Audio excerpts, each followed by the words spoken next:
성경 가운데 가장 한 장이 긴 장이 어딘지 여러분 아십니까? 예. 오늘 본문이 있는 시편 119편이죠. 그죠? 119편이 가장 긴 장을 가지고 있습니다. 그래서 119편을 읽으려면 오래 걸리겠죠. 그런데 이 성경 119편이 그냥 긴 게 아니고요. 119편 안에는 아주 중요한 두 가지의 구조가 담겨져 있습니다. 먼저는 우리 한글 성경으로는 잘 알 수 없는데요.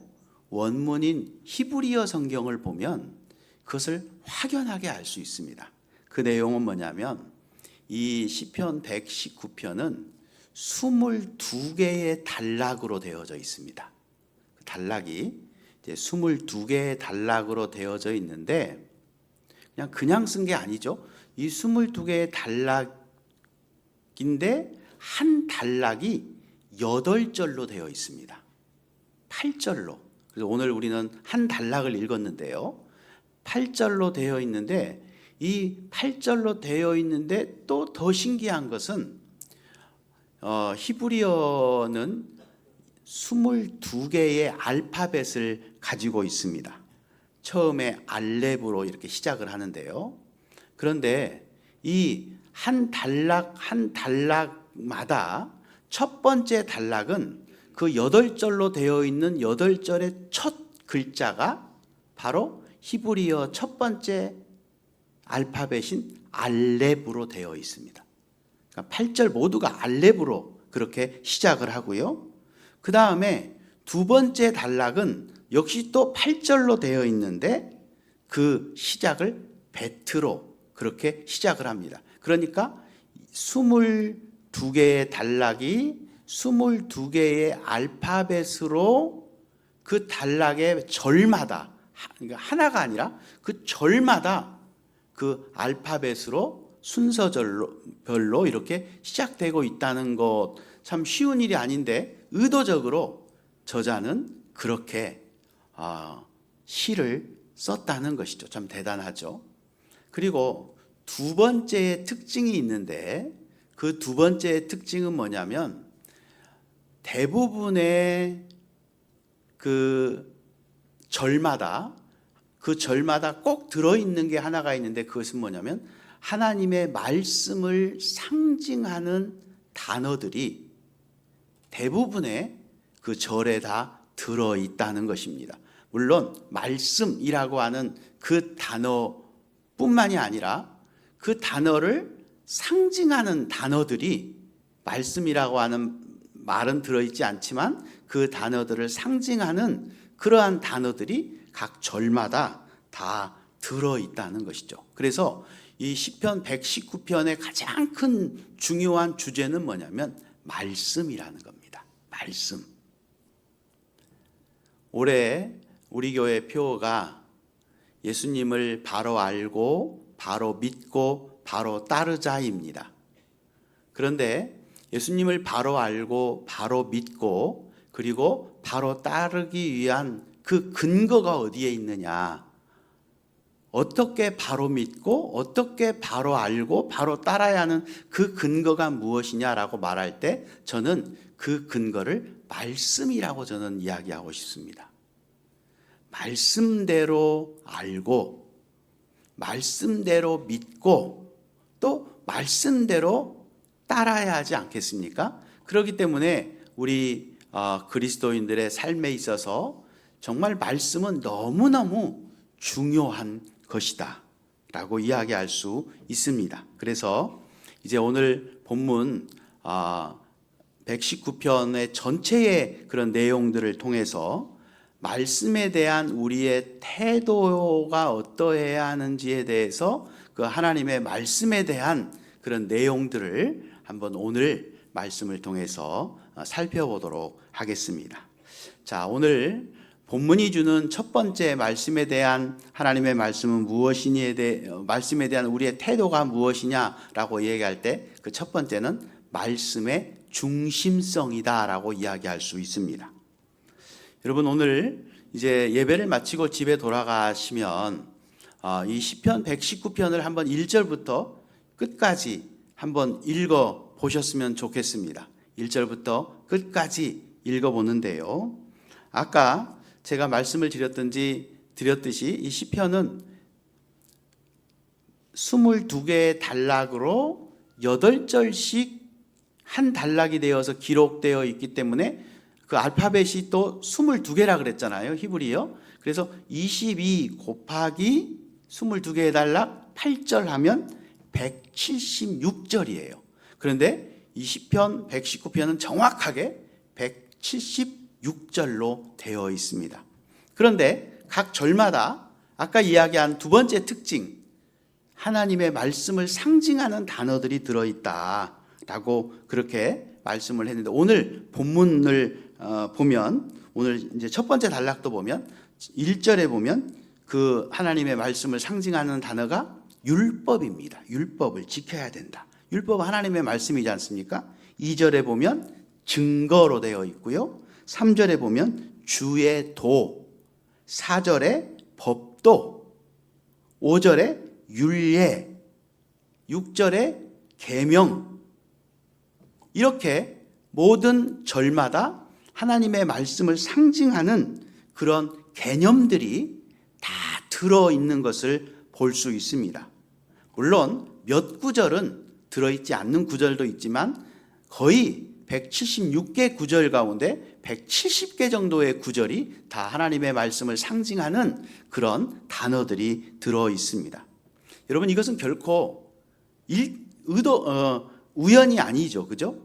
이것은 저자가 그것을 중요하게 하나님의 말씀을 여기고 그 시편 기자가 의도적으로 하나님의 말씀에 대한 내용들을 기록했다라고 하는 것을 알 수 있습니다. 이를 통해서 우리가 알 수 있는 것은 우리의 삶이 반드시 하나님의 말씀이 중심이 되는 삶을 살아야 한다라는 것입니다.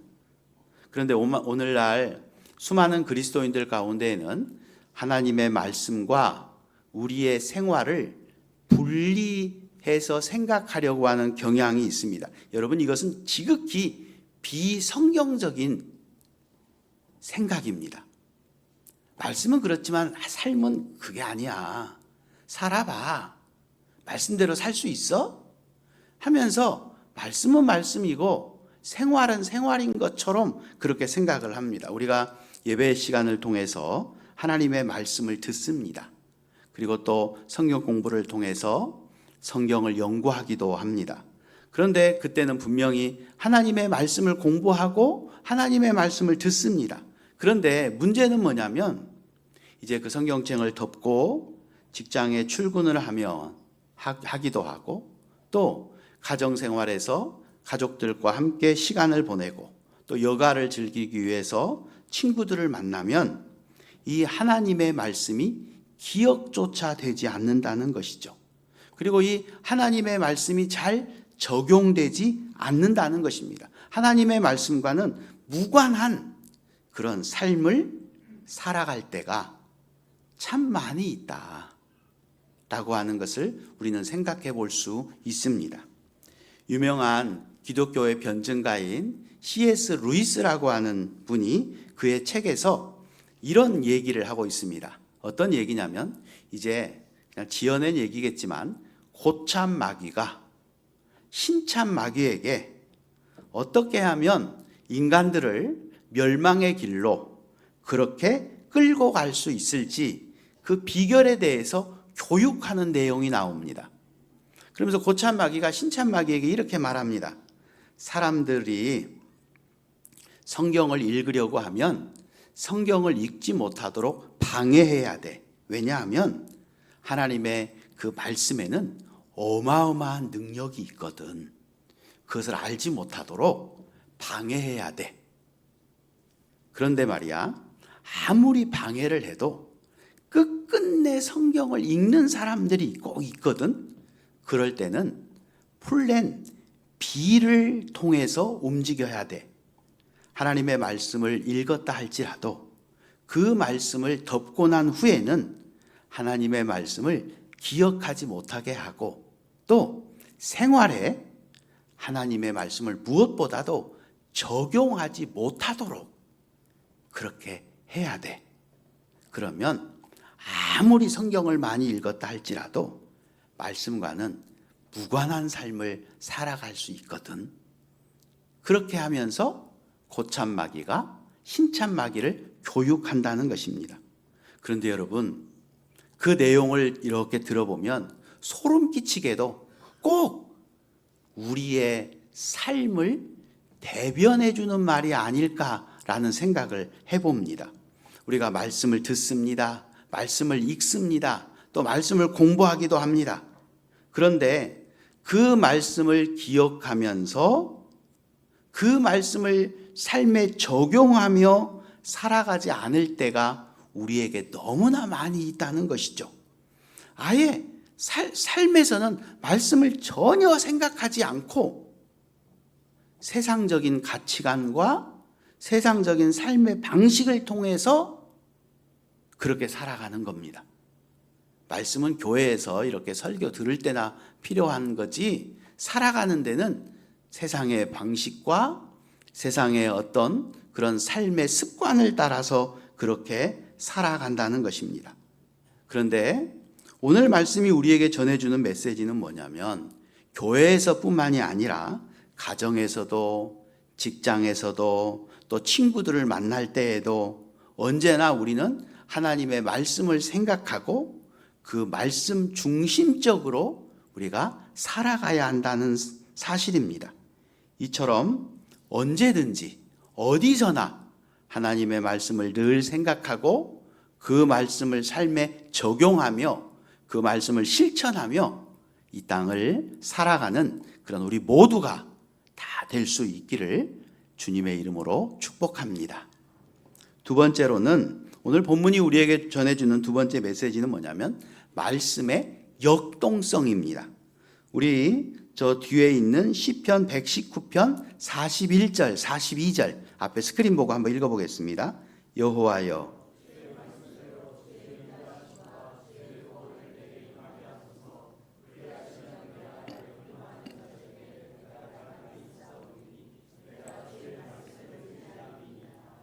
자, 이 말씀에 보면 어려운 상황 가운데에서 이 말씀에도 역시 말씀이라고 하는 그런 말씀을 직접적으로 하고 있는데 주님의 말씀을 의지하겠다라고 하는 고백입니다. 여러분은 이 땅을 살아가는데 무엇이 의지가 되십니까? 무엇을 의지하며 살아가고 있습니까? 내가 저금해 놓은 돈을 의지하고 살아가고 있습니까? 아니면 어떤 사람을 의지하며 살아가고 있습니까? 아니면 나의 어떤 실력을 의지하며 여러분은 살아가고 있습니까? 시편 기자는 오늘 이 말씀을 통해서 분명하게 고백하는데요. 내가 주의 말씀을 의지하겠습니다 라고 고백하고 있습니다. 왜 주님의 말씀을 의지하겠다는 것입니까? 그것은 주님의 말씀에 역동성이 있기 때문에 그렇습니다. 히브리서 4장 12절에 보면 하나님의 말씀은 살아있고 운동력이 있다는 것이죠. 그래서 이 하나님의 말씀은 우리의 삶을 하나님의 뜻대로 이끌어가는 능력이 있습니다. 그래서 이 말씀은 살아있고 운동력이 있어서 놀라운 역동성들을 우리에게 발휘하고 있다는 것입니다. 우리 앞에 스크린 보고 여호수아 1장 5절 말씀을 한번 읽어볼까요? 함께 읽어보겠습니다. 내 평생에 너를 능히 대적할 자가 없으리니.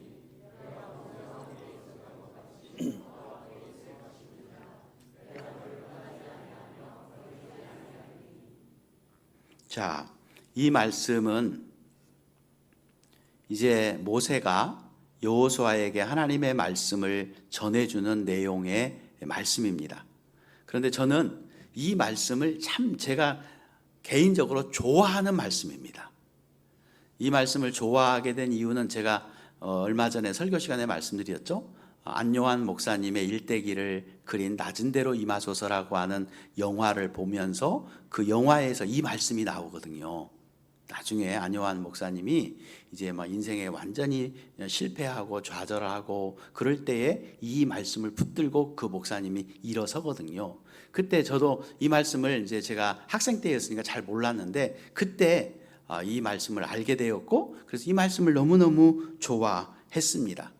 여러분, 여러분에게는 이 말씀이 어떻게 여러분의 삶의 모습으로 다가오고 있습니까? 저는 이 말씀이 개인적으로 저의 삶에 참 의미가 있는 말씀입니다. 왜냐하면 이 말씀이 저에게 큰 힘이 되었고 또 이 말씀이 저를 이끌어 주었기 때문에 그렇습니다. 제가 이제 고등학교를 막 졸업하고 이제 사명을 가지고 신학을 공부하기 위해서 서울로 상경을 했습니다. 저는 지방에 살던 사람이었기 때문에 서울로 올라왔는데 서울에는 제 그 형제들도 부모님들도 아는 사람들도 별로 없는 그런 생활이 시작이 되었습니다. 너무 외로웠고 또 너무 힘들었습니다. 너무 고달픈 그런 삶을 살았습니다. 그렇게 고달프고 그렇게 힘들었을 때 제가 이 말씀이 생각이 나서 다시 한번 성경을 찾아서 이 말씀을 읽었습니다. 그런데 그 말씀을 읽는 가운데 그 힘들고 고달픈 가운데에서 하나님이 지금 나와 함께 하고 있구나. 하나님이 나를 붙들고 있구나. 내가 의지할 수 있는 사람이 아무도 없어도 형제도 없고 부모도 없고 아무도 없고 내가 이렇게 고달프고 힘든 삶을 살아가고 있지만 하나님이 나와 함께 하고 있고 하나님이 나를 붙들고 계시구나. 내가 하나님을 의지하며 내가 살아야지 하면서 그 말씀을 붙드는 순간 저에게는 큰 힘이 되었습니다. 큰 용기가 되었습니다. 이렇게 하나님의 말씀에는 역동성이 있더라고요. 그러다가 제가 이제 전도사로 사역을 하게 되었습니다. 이제 시간이 흘러 전도사로 사역을 하는데 전도사로 살아갈 때 너무너무 바빴습니다. 이제 제가 학교에서 공부도 해야 하지요. 또 레포트도 많습니다. 밤새도록 레포트를 또 써야 되고 그리고 그뿐만이 아니라 제가 돈을 벌어서 제가 학교를 다녀야 했기 때문에 또 돈을 버는 아르바이트를 또 해서 돈을 벌어야만 했습니다. 그뿐만이 아니라 교회에서 이제 전도사로서의 그 작은 교회였는데 그냥 다 했습니다. 거기서 유초등부, 중고등부, 청년부, 찬양대 다 했습니다. 그러니 이 준비하고 이거 하는데 얼마나 바빴겠습니까? 너무너무 바쁘다 보니까 기도할 시간이 없는 거예요. 그래서 이제 전도사니까 의무적으로 새벽 예배 나오지만 새벽 예배 오면 정말 깊이 기도도 못하고 졸고 너무 피곤하니까 그러다가 가고 그랬는데 어느 날 이 하나님의 이 여호수아 1장 8절 말씀 이 말씀을 이렇게 읽는데 저에게 막 깨달음이 오는 거예요. 내가 바빠서 기도하지도 못하고 예수님과 교제할 시간도 없었음에도 불구하고 그럼에도 주님은 나와 함께 하고 계셨구나. 내가 주님을 투명인간 취급하며 그렇게 바쁜 가운데 살았는데도 불구하고 주님은 나를 붙들고 계셨구나. 나와 함께 하셨구나 라고 하면서 얼마나 회개가 되는지 정말 주님 앞에 회개하면서 그 다음부터는 기도에 힘쓰는 그런 저로 이 말씀이 저를 또 인도해 가시더라고요. 이렇게 하나님의 말씀에는 역동성이 있습니다. 그러다가 이제 신학을 마칠 때쯤 되니까 이제 신학교 동기들이 다 각자의 사역지로 가는 거예요. 다 각자의 사역지로 어떤 친구는 개척을 하면서 나가는 친구도 있고 또 어떤 친구들은 부모님의 백이 좋아서 그 부모님의 백으로 좋은 교회로 그렇게 가서 사역하기도 하고 그런데 저는 돈도 없어서 개척도 못하고 또 백도 없어서 그냥 너무 제 마음에 낙심이 되고 공부는 하고 마쳤는데 너무 낙심이 되고 좌절이 되는 거예요. 그때 또 이 하나님의 말씀을 읽었습니다. 읽었더니 하나님의 말씀이 또다시 역동성 있게 저의 가슴 속에 다가오는 거예요. 내가 너와 함께한다. 너는 돈도 없고 백도 없고 그렇지만 내가 네 백이다. 천지의 하나님이 가장 이 세상의 부자인 하나님이 내 백이라는 거예요. 그 말씀을 읽고 그 절망 가운데에서 또 소망이 피어나게 되고, 그리고 하나님께서 정말 하나님이 백이 되셔서 제 인생을 지금 이 순간까지 이렇게 인도해 오셨습니다. 여러분, 제가 그때마다 이렇게 붙들었던 이 말씀이 여러 개의 말씀이 아니잖아요. 하나의 말씀. 이 하나의 말씀인데 그 하나의 말씀이 저의 삶의 역동성으로 나타나서 때로는 외로움 속에 있는 저에게 하나님이 함께 하신다는 기쁨을 주시고, 또 기도하지 못한 저에게 기도로 이끌어 주시고, 또 절망 가운데 빠져 있는 저에게 소망을 주시고, 그래서 시인도 보면 주의 말씀은 나의 힘입니다. 주의 말씀은 나의 방패입니다. 주의 말씀은 나의 소망입니다. 주의 말씀은 나의 기쁨입니다. 라고 하면서 그 고백했던 그런 많은 부분들을 우리는 시편을 통해서 알 수 있습니다. 여러분에게 묻습니다. 여러분은 이 역동성 있는 이 하나님의 말씀을 체험하며 살아가고 있습니까? 오늘 시편 기자는 노래합니다. 주의 말씀은 나의 기쁨이요 나의 방패시요 나의 능력이라고. 우리가 가장 슬픈 순간에도 그 슬픔을 기쁨으로 바꿔주시는 그 하나님의 말씀의 그 능력을, 절망적인 상황 가운데에서 소망을 갖게 하는 그 능력을, 나의 그 상처 입은 그 심령을 치유해 주시는 그 하나님의 말씀을, 능력을, 그 하나님의 말씀의 능력을 여러분은 지금 생생하게 체험하며 살아가고 계십니까? 혹시 이 질문 앞에 망설임이 없이 예라고 그렇게 대답하지 못하신 분이 계시다면 이제 하나님의 말씀 앞으로 나올 수 있기를 바랍니다.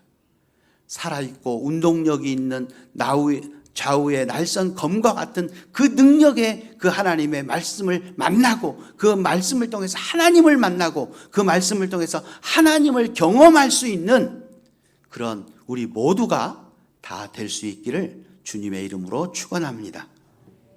마지막 세 번째로 오늘 본문이 우리에게 가르쳐 주는 것은 뭐냐면 말씀의 절대성입니다.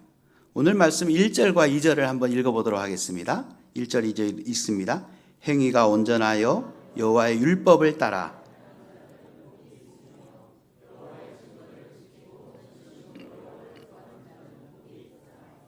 자, 이 말씀에 보면 복에 대해서 말씀하고 있습니다. 그런데 어떤 자가 복이 있다고 말씀하고 있냐면 말씀대로 행하는 자가 복이 있고 그 말씀을 지키는 자가 복이 있다라고 말씀하고 있습니다.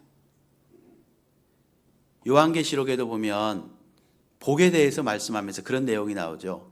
이 예언의 말씀을 읽는 자와 듣는 자와 지키는 자가 복이 있다라고 하는 말씀도 우리는 기억하고 있습니다. 그런데 여러분, 이 말씀을 우리가 잘 들으셔야 됩니다. 어떻게 들어야 되냐면 그 말씀대로 순종하여서 하나님께서 그 순종의 보상으로 어떤 것을 우리에게 주는 자가 복이 있다라고 그렇게 말씀하고 있지 않습니다. 내가 순종했더니 하나님께서 나에게 이런 보상을 해주셔서 그래서 그것이 나에게 복이다, 그런 얘기가 아니고요. 그 말씀 자체에 순종하는 그 자가 바로 복이 있다는 거예요. 기대와 달라도 행복합니다 라고 하는 책이 있는데요, 그 책의 저자인 만나교회 김병산 목사님은 그 책에 실제 있었던 실화를 하나를 소개하고 있습니다.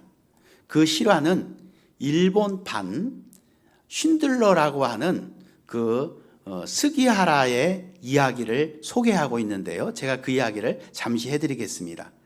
제 2차 세계대전 때 이제 독일에 일본 대사관이 있었는데 유대인들이 그 독일에 있는 일본 대사관에 와서 망명을 신청을 하는 거예요. 그 망명을 신청하면 그 일본에서 보호를 할 수 있지 않습니까?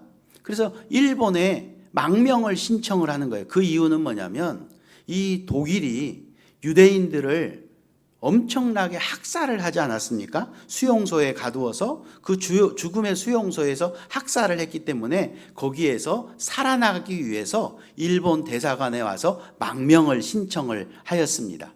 그때 스기하라 대사는 이 일을 어떻게 해야 할지 일본 본국에다가 그 내용을 질의를 합니다.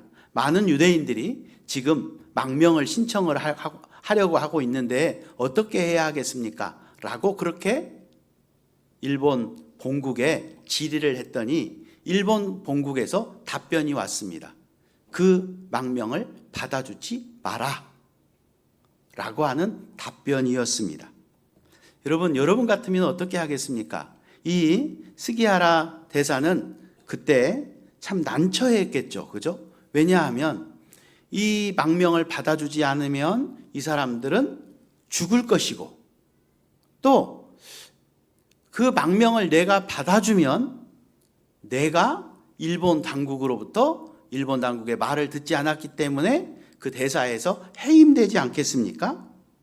그렇기 때문에 그는 그 일본 대사관이 되기 위해서 대사가 되기 위해서 얼마나 많은 공부를 했고 얼마나 많은 고생을 했겠습니까?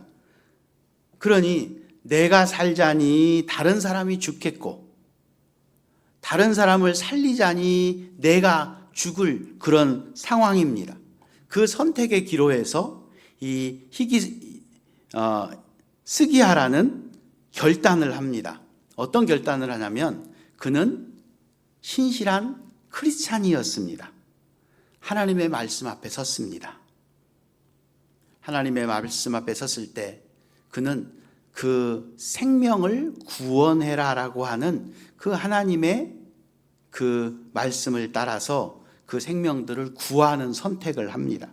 그래서 이 망명을 신청하는 이 사람들의 모든 서류를 밤새도록 그렇게 작성을 해서 그 망명을 받아 주었습니다. 그래서 생명의 길을 열어서 수천 명의 유대인들이 목숨을 구하게 되었습니다.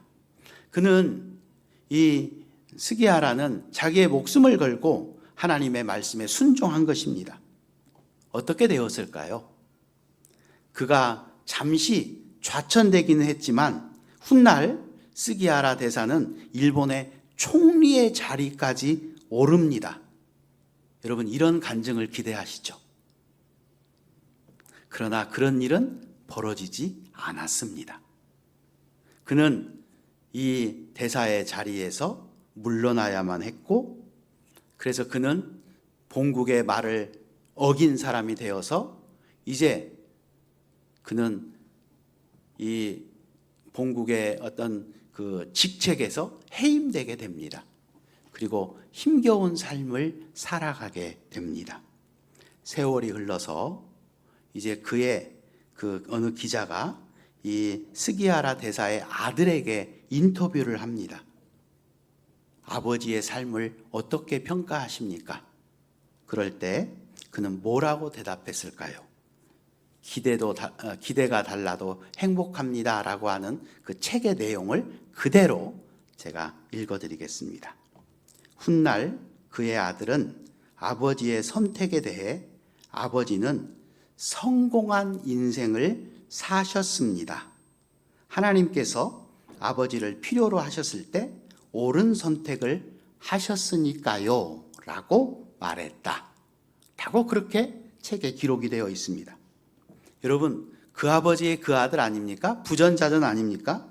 아버지의 삶을 평가하는데 아버지가 얼마나 돈을 벌었느냐, 얼마나 높은 지위를 가졌느냐, 얼마나 명예로우냐 이런 것들로 평가하지 않고 오직 그의 기준은 하나였습니다. 아버지는 하나님의 말씀에 순종하셨다. 그렇기 때문에 아버지의 인생은 성공한 인생을 사셨다. 그의 직분이 박탈이 되고 힘겹게 살았다 할지라도 아들의 눈에는, 믿음의 아들의 눈에는 그의 아버지는 성공한 인생을 살았다 라고 그렇게 그는 말하고 있습니다. 여러분, 우리가 보통 살아가면서 많은 간증들을 듣죠, 그죠? 그 간증들은 대부분 이런 겁니다. 내가 몸이 질병이 걸렸었는데 그 질병 가운데에서도 내가 하나님의 이 말씀에 순종했더니 하나님이 나를 고쳐주셨습니다.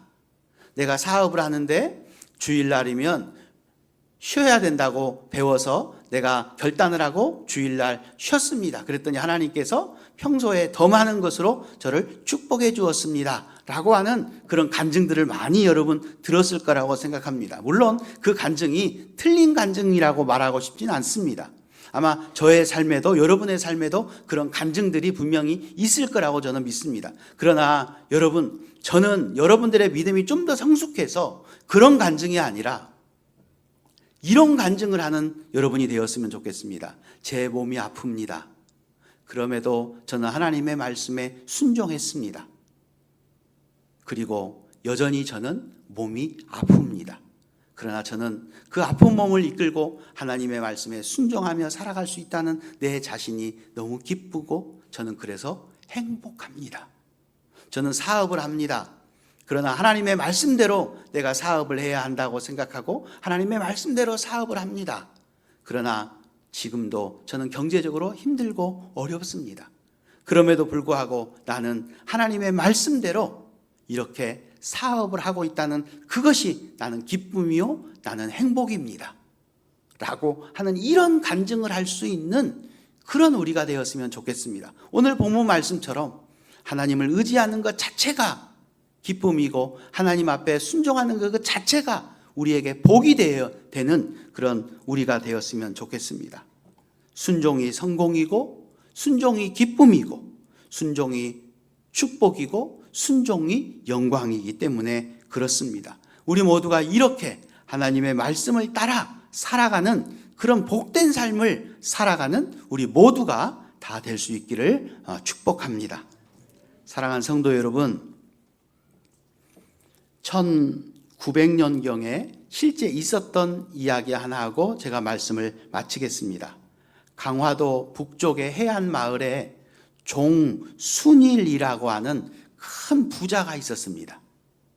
이 종순일이라고 하는 그 큰 부자에게는 그 지역에 사는 사람들이 그에게 빚이 없는 사람이 없었다고 합니다. 그가 부자였기 때문에 많은 사람에게 돈을 꾸어 주었던 것입니다. 그런데 이 종순일이라고 하는 이 사람이 예수를 믿게 되었습니다.